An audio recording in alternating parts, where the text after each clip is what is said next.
ಶ್ರೀ ಮಹಾರಾಜರು ಒಬ್ಬರು ಶಿಷ್ಯರಿದ್ದರು. ಅವ್ರ ಹೆಸರು ಏನು ಅಂದ್ರೆ ವ್ರಜಮೋಹನ ದೀಕ್ಷಿತ್ ಅಂತ. ಅವರು ಮಹಾರಾಜರ ಪ್ರವಚನವನ್ನು ಹಿಂದಿಯಲ್ಲಿ ಟ್ರಾನ್ಸ್ಲೇಷನ್ ಮಾಡಿದ್ದಾರೆ. ಅಸಲ ಅರ್ಧ ಕಡೆ ಇರ್ತಿದ್ರು.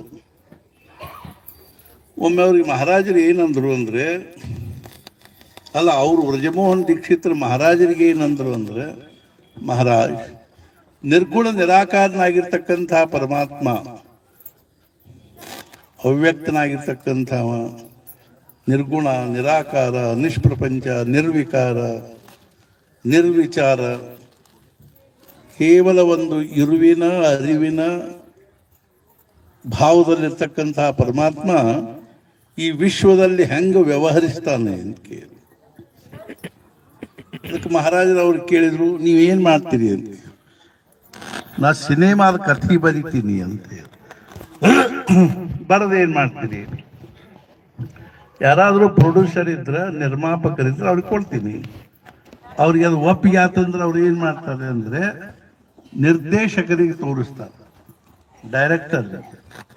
ಅವಾಗ ಅವರಿಗೆ ಸಿನಿಮಾ ಕಥೆ ಒಪ್ಪಿಗೆ ಆಯಿತು ಅಂದರೆ ಪಾತ್ರಗಳನ್ನು ಆರಿಸ್ತಾರೆ. ಆರಿಸಿ ಆಮೇಲೆ ಏನು ಮಾಡ್ತಾರೆ ಅಂದ್ರೆ ಅದರದ್ದೊಂದು ನಾಟಕ, ಸಿನಿಮಾ ಶುರು ಆಗ್ತದೆ, ಶೂಟಿಂಗ್ ಮಾಡ್ತಾರೆ. ಸಿನಿಮಾ ಶೂಟಿಂಗು ನಾವು ತಿಳ್ಕೊಂಡಷ್ಟು ಅದು ಸರಳ ಇರೋದಿಲ್ಲ, ಚಲೋನು ಇರೋದಿಲ್ಲ ರೀ. ನಾವು ನೋಡಿವಿ ಶೂಟಿಂಗ್ಗಳನ್ನ. ರಾಮೋಜಿ ಫಿಲ್ಮ್ ಸ್ಟುಡಿಯೋಕ್ಕೆ ಹೋಗಿದ್ವಿ, ಅಲ್ಲಿಯೂ ನೋಡಿದ್ವಿ. ಹೆಬ್ಬಳ್ಳಿಯಾಗ ಒಂದು ಸಿನಿಮಾದ ಶೂಟಿಂಗ್ ಆಗಿ, ಅದ್ರ ನಾವು ಸ್ವಲ್ಪ ಡೈರೆಕ್ಷನ್ ಕೊಟ್ಟಿದ್ವಿ.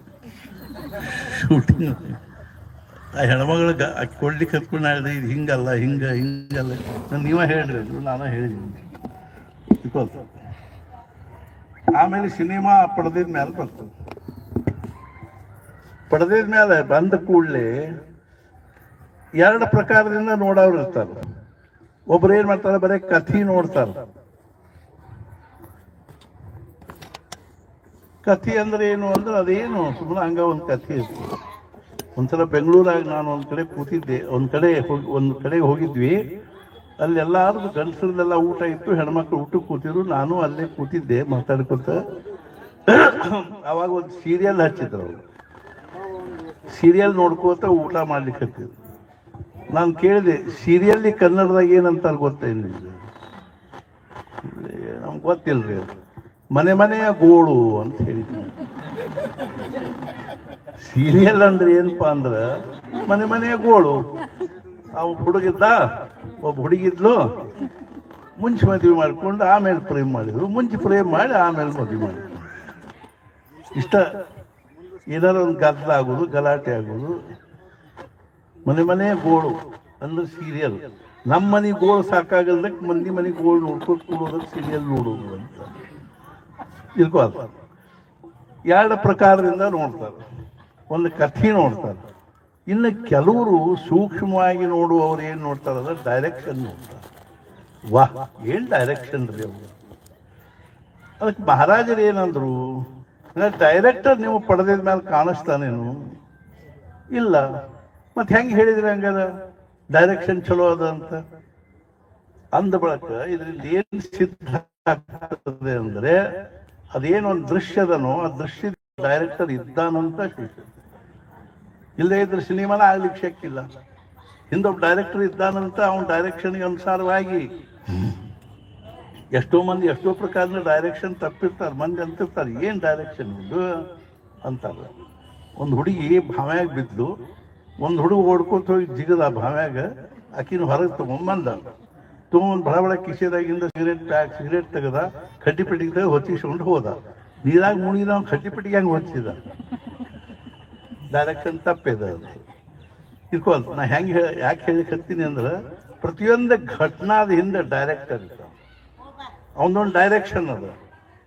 ಆ ಡೈರೆಕ್ಷನ್ಗೆ ಅನುಸಾರವಾಗಿನೇ ಆ ಸಿನಿಮಾ ಪಡೆದಿದ ಮೇಲೆ ಚಿತ್ರ ಮೂಡ್ತಾವ. ಒಬ್ಬ ಕಳ್ಳತನ ಮಾಡ್ಕೊಂಡು ಓಡ್ತಿರ್ತಾನ, ಹಿಂದಿಂದ ಒಬ್ಬ ಪೊಲೀಸ್ ಇಬ್ರು ಪೊಲೀಸರು ಬೆನ್ನ ಹತ್ತಿರ್ತಾನೆ. ಅವಾಗ ಮುಂದೆ ಹೋಗಿ ಏನು ಮಾಡ್ತಾನೆ, ಎರಡು ರಸ್ತೆ ಇರ್ತಾವ, ಕಳ್ಳ ಇತ್ಲಾಗ ಓಡಿ ಹೋಗ್ತಾನ. ಆ ಪೊಲೀಸರು ಬಂದವರ ಒಂದ ನಿಮಿಷ ಬಂದವ್ರು ಹಿಂಗೆ ನೋಡಿ ಇತ್ಲಾ ಓಡೋಗ್ತಾರೆ. ನಮಗೆ ಅನ್ಸ್ತದೆ ನೋಡ ಪೊಲೀಸ್ ಕಾರ್ಡ್ ಸ್ವಲ್ಪದ್ರೆ ತಪ್ಪಿಸ್ಕೊಂಡು ನೋಡವ, ಆದ್ರೆ ಡೈರೆಕ್ಟರೇ ಹಂಗೆ ಹೇಳ್ಯಾನ ಅವ್ರಿಗೆ ಮಾಡಲಿಕ್ಕೆ, ನೀ ಇತ್ಲಾಗ ಓಡಿ ಹೋಗು, ನೀವು ಇತ್ಲಾಗ ಓಡಿ ಹೋಗ್ರಿ ಅದು ಅಂದ್ರೆ ಮುಂದಿನ ಕಥೆ ನಡೀತದೆ. ಅವಾಗ ಸಿಕ್ಕ ಬಿದ್ದ ಮುಂದೆ ಕಥೆ ಹೆಂಗೋ ಹಂಗೆ. ನಾ ಯಾಕೆ ಇದನ್ನ ಹೇಳಿ ಕತ್ತೀನಿ ಅಂದ್ರೆ, ನಮಗೆ ಇದನ್ನು ಈ ಜಾಗ ಈ ಮಂದಿರ ಇದನ್ನೆಲ್ಲ ಕೊಟ್ಟು 30 ವರ್ಷ 20-25 ವರ್ಷ ಆಗ್ಬೋದು, ಆದ್ರೆ ಡೈರೆಕ್ಷನ್ ಇಲ್ಲ. ನಾವರಿ ಏನು ಮಾಡ, ಡೈರೆಕ್ಟರ್ ಕಡೆಯಿಂದ ಏನು ಡೈರೆಕ್ಷನ್ನೇ ಇಲ್ಲ. ಹೀಗಾಗಿ ನಮಗೂ ಏನು ಮಾಡಲಿಕ್ಕೂ ಬರೋದು. ಮತ್ತು ಬರೇ ಏನದ ಆ ಸಿನಿಮಾದಾಗ ಪಾತ್ರ ಮಾಡೋರು ತಮ್ಮ ಮನಸ್ಸಿಗೆ ಬಂದಂಗೆ ಮಾಡ್ತೀವಿ ಅಂದ್ರೆ ಶಕ್ಯದ ಏನ್ರಿ ಅದು? ಆ ಡೈರೆಕ್ಷನ್ ಮೇಲೆ ನಡಿಬೇಕಿಲ್ಲ ಅದು. ಹೆಂಗೆ ಚಂದಾಗ ಹಂಗಿಲ್ರಿ, ಹಿಂಗೆ ಮಾಡಿ ನಾ ಹೇಳಿದಂಗೆ ಮಾಡು, ನೀನು ಚಂದ ನನ್ನ ಮುಂದೆ ಹೇಳಬೇಡ, ನಾ ಹೆಂಗೆ ಹೇಳಿಲ್ಲ ಹಂಗೆ ಕುಣಿ. ಹೆಂಗೋ ಹಂಗೆ ಇಷ್ಟು ವರ್ಷ ನಾವು ಕುಣಿಲಿಕ್ಕೆ ದಡಪಳಿಸಿ ಇಟ್ವಿ, ಆದ್ರೆ ಡೈರೆಕ್ಷನ್ನೇ ಇಲ್ಲ ನಮ್ಗೆ. ಇವತ್ತು ಅಚಾನಕ್ ಡೈರೆಕ್ಷನ್ ಬಂತು ನೋಡ್ರಿ. ಏನು ಡೈರೆಕ್ಷನ್ ಬಂತು? ಈ ದೇವಸ್ಥಾನದ ಜೀರ್ಣೋದ್ಧಾರದ ಜೊತೆಗೆ ಇಲ್ಲಿ ಮಹಾರಾಜರದು ಬ್ರಹ್ಮಾನಂದ ಮಹಾರಾಜರ ದಿವ್ಯ ಸಾನ್ನಿಧ್ಯ ಆಗಬೇಕು ಅಂತ ಡೈರೆಕ್ಷನ್ ಬಂತು. ನಮಗೆ ಎಷ್ಟರೇ ಚಲೋ ಅನ್ನಿಸ್ತೀವಿ ಅಂದ್ರೆ, ನಾನು 3 ಕಡೆಗೂ ಬ್ರಹ್ಮಾನಂದರದೊಂದು ಸಾನ್ನಿಧ್ಯ ಪ್ರಾಪ್ತ ಆಗಬೇಕು ಅಂತ ಕೇಳ್ತೇವೆ. ಎಲ್ಲಿ 3 ಕಡೆಗೆ? ನರಪುರ, ರಥಪುರ, ವೇಣುಪುರಗಳಲ್ಲಿ. ಎಲ್ಲಿ ಬ್ರಹ್ಮಾನಂದ ಮಹಾರಾಜರ ಕರ್ನಾಟಕದಲ್ಲೇ ನಭೂತೋ ನ ಭವಿಷ್ಯತಿ ಅನ್ನೋ ಹಂಗ 13 ಕೋಟಿ ಜಪ ಮಾಡಿಸಿ ಸಾಂಗತ ಯಜ್ಞ ಮಾಡಿದ್ರು. ಇದ್ರೊಳಗೆ ಯಾರ್ದು ತಪ್ಪಿಲ್ರಿ, ಯಾರ್ದು ಏನೂ ವ್ಯತ್ಯಾಸ ಆಗಿಲ್ಲ. ಯಾಕಂದ್ರೆ ಹಿಂದಿನ ಡೈರೆಕ್ಷನ್ನೇ ಇಲ್ಲ, ಯಾರು ಏನು ಮಾಡ್ಲಿಕ್ಕೆ ಶಕ್ತಿ. ಆದ್ರಿಂದ ಇವತ್ತು ಸಹಜ ನಮ್ಮ ತಲೆಯಾಗ ಬಂತು, ಎಲ್ಲ ಕೂಡಿ ಬಂತ್ರಿ. ಇವತ್ತು ನಾ ಈ ಕನಿಷ್ಠ ಒಂದು 6-8 ತಿಂಗಳಿಂದ ವಿಚಾರ ಮಾಡ್ತಿದ್ದೆ, ಈ ಗುಡಿ ಏನಾದ್ರು ಸ್ವಲ್ಪ ಇಲ್ಲೆಲ್ಲ ಕಂಪೌಂಡ್ ಕಟ್ಟಿಸಿ ಮಾಡಬೇಕು ಅಂತ. ಆದ್ರೆ ನಿಲ್ಲುವುದೆಲ್ಲಿ? ನಾವೊಂದು ಆಧಾರ ಬೇಕಲ್ಲ ನಿಲ್ಲಿಕ್ಕಿಲ್ಲಿ. ಎಲ್ಲಾರ ಮನೆ ಒಳಗೂ ಪಾಪ ಅವ್ರು ಎಲ್ಲರೂ ಬಂದು ಅಂತಾರೆ, ನಮ್ಮನ್ಯಾಗ ಇರ್ರಿ ಅಂತಾರೆ. ಖರೆ ಅದ, ನಮ್ಮ ಆಳು ಕೋಳು ಅವು ಇವು ಎಲ್ಲ ಸಾಮಾನು ಸಟ್ಟು ಎಲ್ಲ ಕಟ್ಕೊಂಡು ಬಂದು ಎಲ್ಲಾದರೂ ಒಂದು ಕಡೆಗೆ ಅದು ಸಹಿತ ಯೋಗ ಒದಗಿ ಬಂತು. ನಮ್ಮ ಗೋಡಸೆ ಅವ್ರ ಮನೆ ಕೊಟ್ಟರು ನಮಗೆ. ಅದೇನಪ್ಪ ಅಲ್ಲಿ ನಿಂತ್ಕೊಂಡು ನರಗುಂದಾಗಿನ ಏನು ಬೇಕಾದ ಕೆಲಸ ಇದ್ರು ಮಾಡ್ತೀವಿ.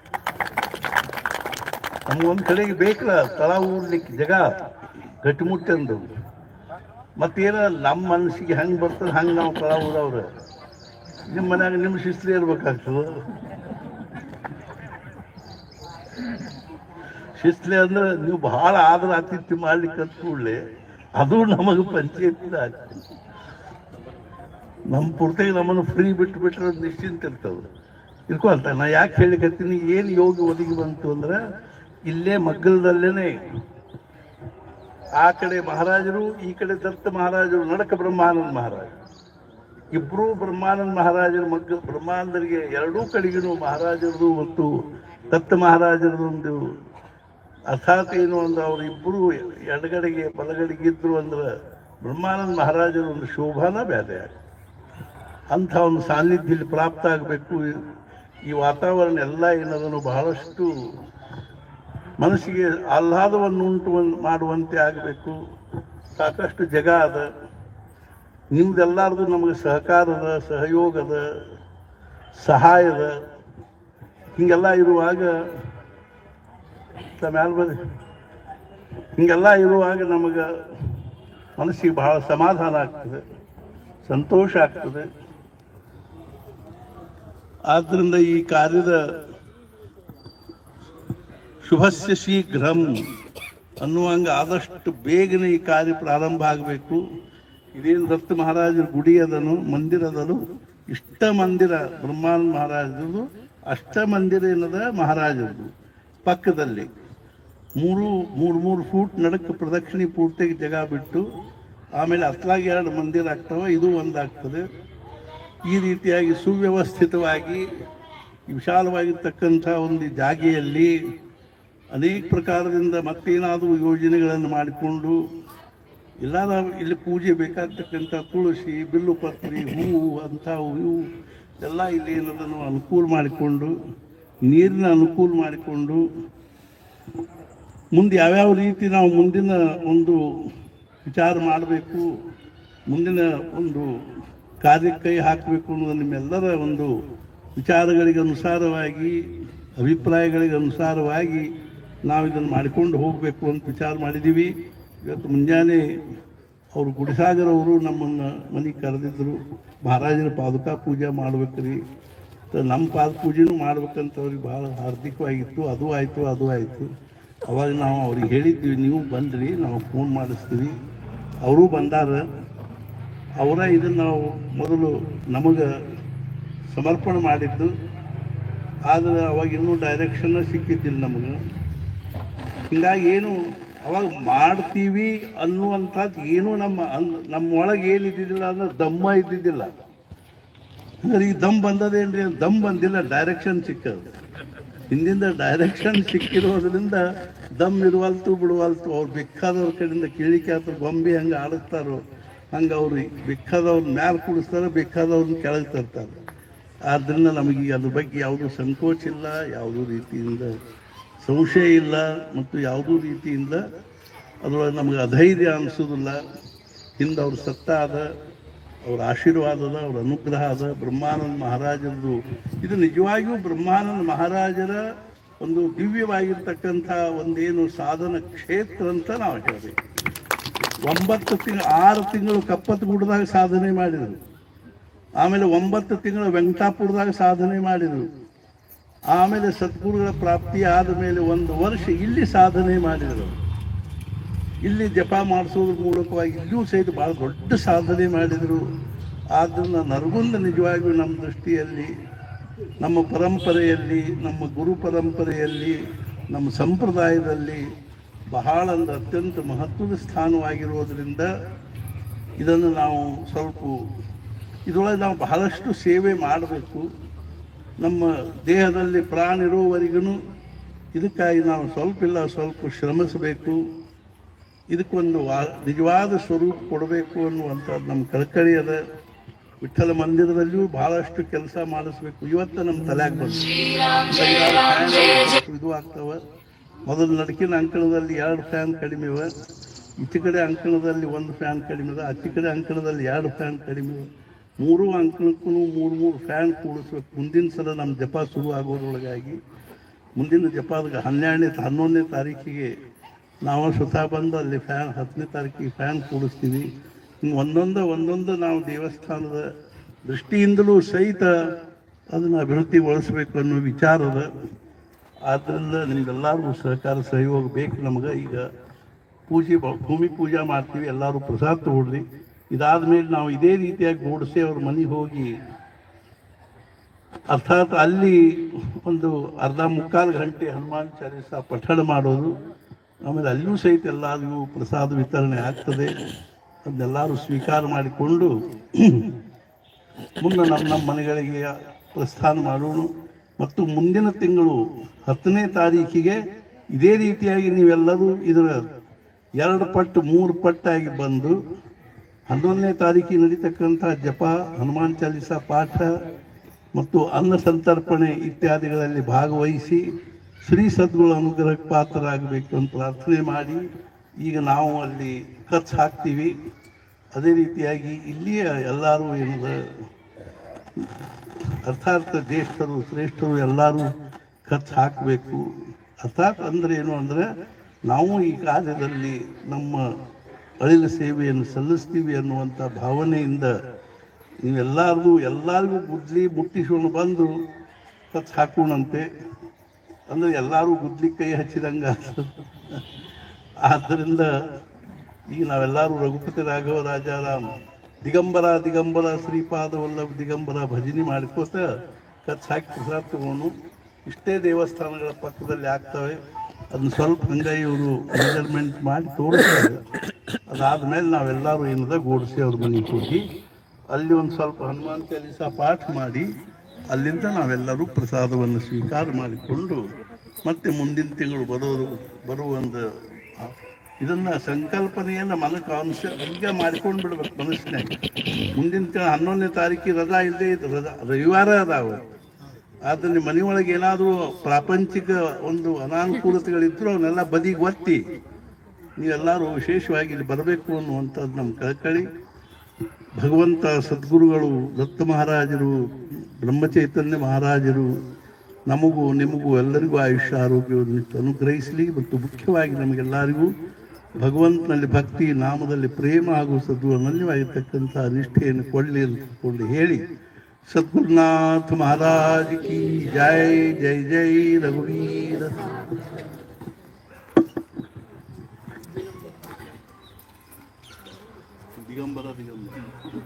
ದಿಗಂಬರ ದಿಗಂಬರ ಶ್ರೀಪಾದವಲ್ಲಭ ದಿಗಂಬರ.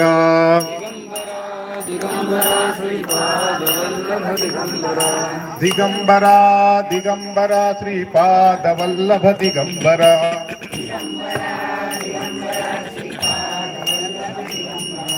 ದಿಗಂಬರ ದಿಗಂಬರ ಶ್ರೀಪಾದವಲ್ಲಭ ದಿಗಂಬರ. ದಿಗಂಬರ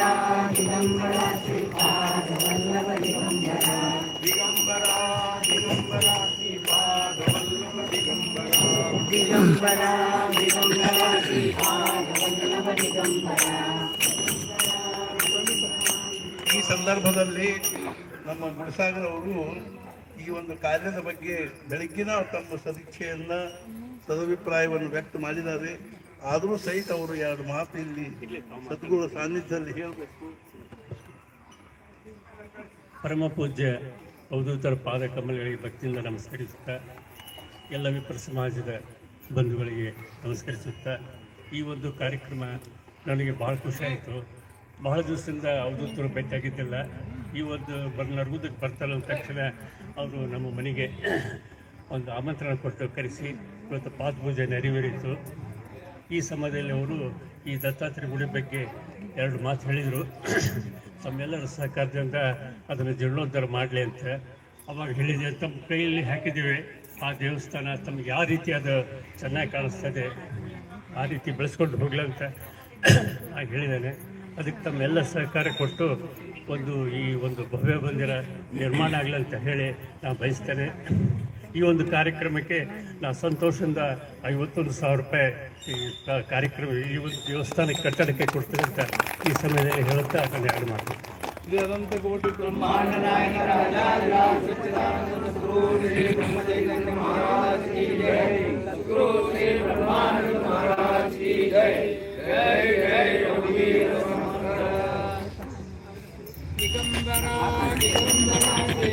ಪಾದವಲ್ಲಭ ದಿಗಂಬರ.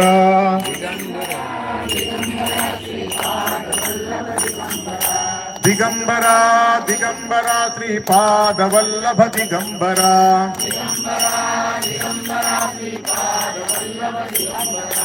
ದಿಗಂಬರ ದಿಗಂಬರ ಶ್ರೀಪಾದವಲ್ಲಭ ದಿಗಂಬರ. ನಾಯಕ ರಾಜಾಧಿರಾಜ ಸದ್ಗುರು ಶ್ರೀ ಬ್ರಹ್ಮದೇವ ಮಹಾರಾಜ್ ಕಿ ಜೈ. ಸದ್ಗುರು ಶ್ರೀ ಬ್ರಹ್ಮಾನಂದ ಮಹಾರಾಜ್ ಕಿ ಜೈ. ಜೈ ಜೈ ರಘುವೀರ ಸಮರ್ಥ ಗುರುದೇವ ದತ್ತ. ದಿಗಂಬರ ದಿಗಂಬರ ಶ್ರೀಪಾದವಲ್ಲಭ ದಿಗಂಬರ. ದಿಗಂಬರ ದಿಗಂಬರ ಶ್ರೀಪಾದವಲ್ಲಭ ದಿಗಂಬರ. ದಿಗಂಬರ ದಿಗಂಬರ ಶ್ರೀಪಾದವಲ್ಲಭ ದಿಗಂಬರ. ದಿಗಂಬರ ದಿಗಂಬರ ಶ್ರೀಪಾದವಲ್ಲಭ ದಿಗಂಬರ.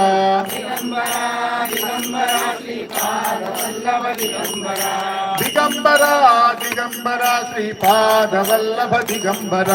ದಿಗಂಬರ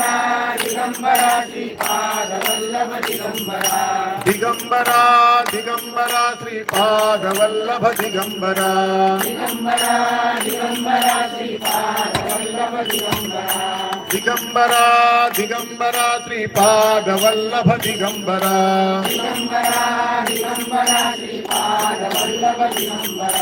ದಿಗಂಬರ ದಿಗಂಬರ ಶ್ರೀಪಾದವಲ್ಲಭ ದಿಗಂಬರ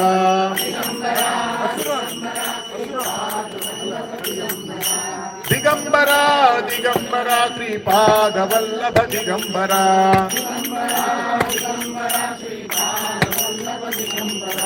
ದಿಗಂಬರ ದಿಗಂಬರ ಶ್ರೀಪಾದವಲ್ಲಭ ದಿಗಂಬರ